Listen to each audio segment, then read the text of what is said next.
Many think death is the end, that we vanish without a trace, leaving nothing but a rotting corpse, just as empty as the molding shirt that hangs on our decaying bones. But those people, they've never heard the echo of the dead. The last thought that lingers in a place like a shadow, dark and clinging, like a tree planted in a graveyard in their memory. It's getting dark. I hear that one a lot, or I wonder if she'll miss me, or take me home. Murmurs like that, trapped in the air, lingering long after the breath has gone cold. I don't know how it works, but ever since my little brother died when I was a kid, I've been hearing them. The echoes of everyone who's died in any given spot. That's why you'll never see me set foot in a hospital.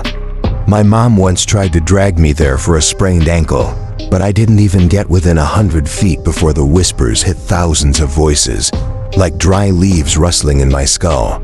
I ran. I bolted out of the car, and I kept running. A therapist told me later it was PTSD, a side effect of what happened with my brother, but I knew better. The echoes, they're too real, too close, and I hear them wherever I go. You'd be surprised at how many have died in the most ordinary places. Even the park has its whispers, old men, dropping from a sudden heart attack under a sunny sky. Along the highway, muted screams linger at sharp turns, the desperate gasp before the crash. Even the coffee shop down the street whispers the ambulance should have been here by now. But the worst, that was Furman's Lake. It happened when I was a senior in high school. We planned a ditch day at that remote lake, a last hurrah before we all went our separate ways. The air buzzed with anticipation music thumping in car speakers, beers clinking in the trunks, everyone caught between the thrill of freedom and the ache of goodbye.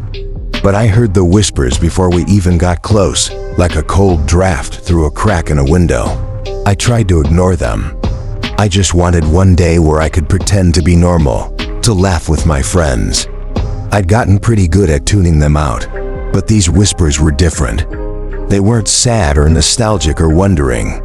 They were nothing but raw, mindless terror. And they got louder the closer we got to that dark, still water ... You okay? Jessica asked, her voice like a beacon through the noise as we pulled up to the gravel shore. She was the kind of girl who could make smart guys do dumb things. Her words barely reached me through the deafening panic in my head. I forced a smile, but all I could think about was how the echoes kept growing, a tidal wave of dread rolling through my mind. And then we got there. I could make out their words, clear as day. Did something touch my leg? What the underscore is that? Kids were unloading picnic baskets and stereos, their laughter mixing with the murmur of the water. But I stayed frozen in the car, listening to those voices, the ones that couldn't breathe, the ones that kept screaming, "Get out of the water, get out, get out." You coming or what? Jessica called, tugging off her shirt to reveal a bright bikini, her smile flashing, but I couldn't respond. My mouth was dry, my throat tight. I stepped out, feeling the weight of their terror pressing down. The lake stretched out before me, the water a mirror, hiding whatever secrets lay beneath its glassy surface. A ferry bobbed quietly against the bank, and a crumbling cottage sat nearby, watching. "Don't go." I don't know if it came out as a whisper or a shout. Derek, a guy lugging a cooler from the truck, glanced over. His face twisted in confusion. "What's the matter? You're not afraid of the water, are you?"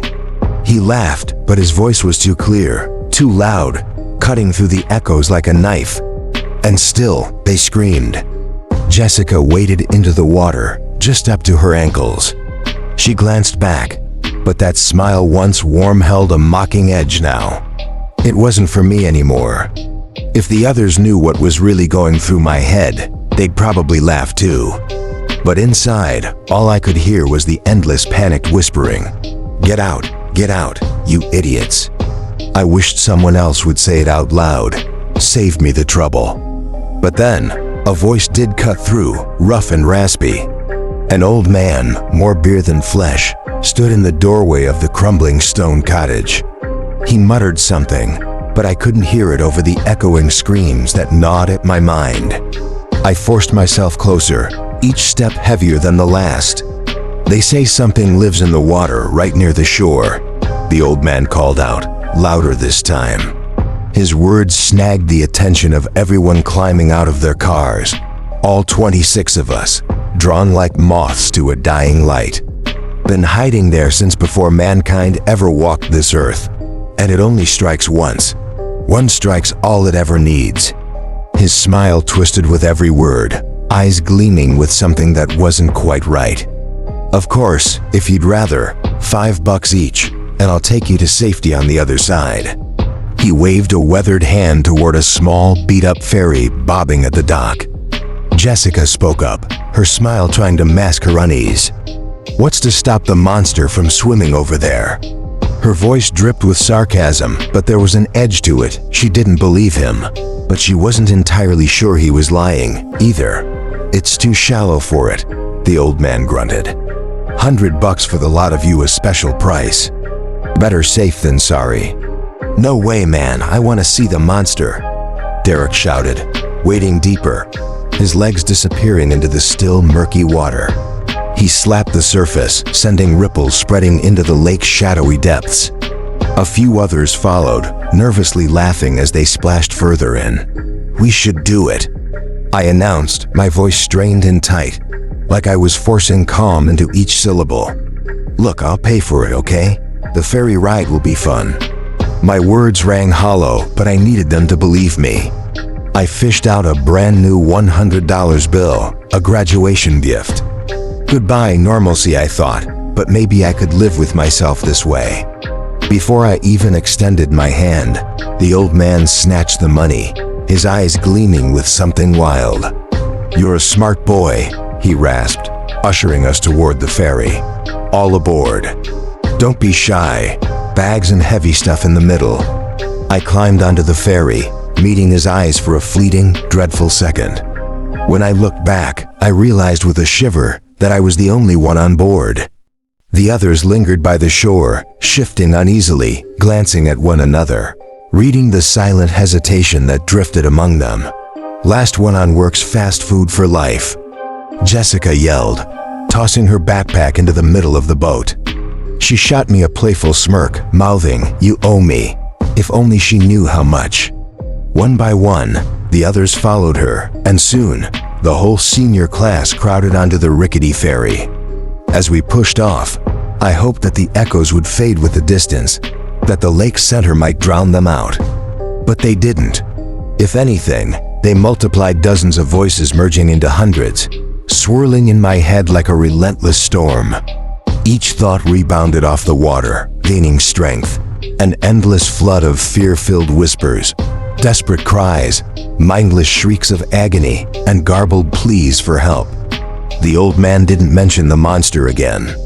Instead, he rambled on, reciting local trivia about the lake and babbling about the trees that grew nearby, the way the water shimmered in the moonlight. But every few minutes, he'd glance at me, grinning, teeth yellowed and jagged, like a wolf showing its fangs. The further we drifted, the more fervent he became, spittle flying into his tangled beard as he spoke. The noise in my head grew unbearable, each echo blending into the next, each scream twisting into the next wave of fear. I squeezed my eyes shut, trying to shut it all out. But the whispers kept clawing at the edges of my mind, refusing to let me rest. I tried to distract myself, making a game of untangling the jumbled voices. It took several minutes of intense focus, but one finally surfaced, standing out from the chaos. "It's coming." I never should have trusted the old man.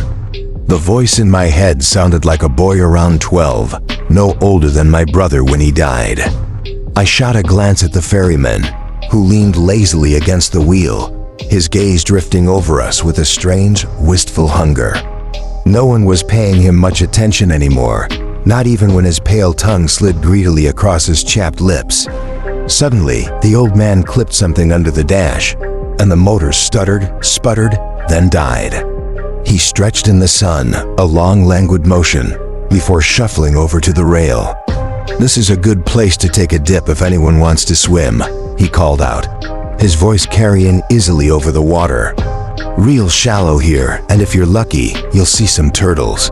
He flashed a grin, wide and feral.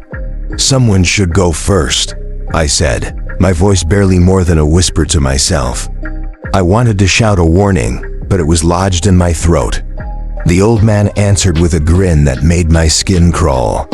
Without another word, he clambered up onto the rail, launching himself into the water with a fluid, unnatural grace. He vanished beneath the surface, barely a ripple to mark his passing. Laughter rippled through the group, some already moving to follow him, legs dangling over the edge, ready to jump in. I squeezed my eyes shut, sifting through the rising tide of echoes in my head, trying to catch the warnings slipping through the chaos. Where did the ferryman go? He's not human. Get back to the boat.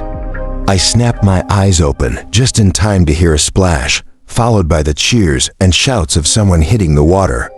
My pulse thundered in my ears. Out of time.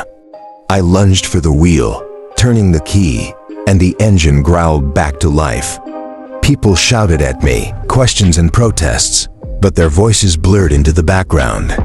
It didn't matter who was already in the water. Every instinct screamed at me to save as many as I could. The controls were blessedly simple, and I shoved the throttle forward. The ferry lurched, accelerating faster than I expected, pulling away from the shore. Panic flashed through the crowd, but I didn't care. I was bracing myself to fight anyone who tried to stop me when a sound like a cannon shot cracked through the air. Something enormous exploded out of the water behind us. I whipped my head around, but whatever it was had already vanished beneath the surface, leaving only a massive, misshapen shadow twisting and expanding below the rippling water. He's not human. What the underscore is he? Real screams broke through the echoes, now raw, desperate. "What are you doing? Just leaving the old dude?"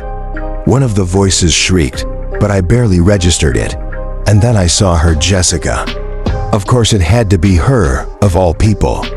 A cosmic joke that she'd been the first to jump in, the fearless leader, the one who'd never back down.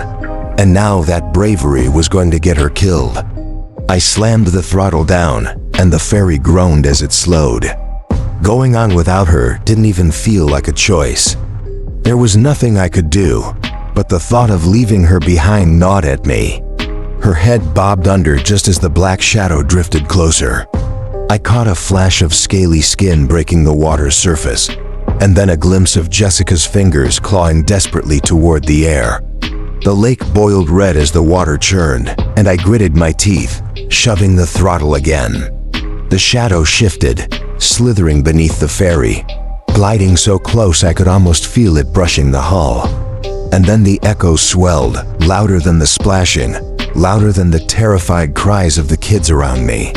But one voice rose above the others, clear and final, joining the lake's haunting chorus. It said, "Don't wait for me," and I didn't. I should have done more. I should have said something when I still had the chance, but I didn't, and now it's too late, forever too late. And I'm so sorry. I think I'm the only one who keeps coming back to that lake. I never go near the water, but sometimes, if I close my eyes and focus, I can hear her voice pale, distant whispering through the rush of echoes. "Wait for me, ... And I know she's right. But I'm still here, waiting, because in the end, an echo is all that will remain.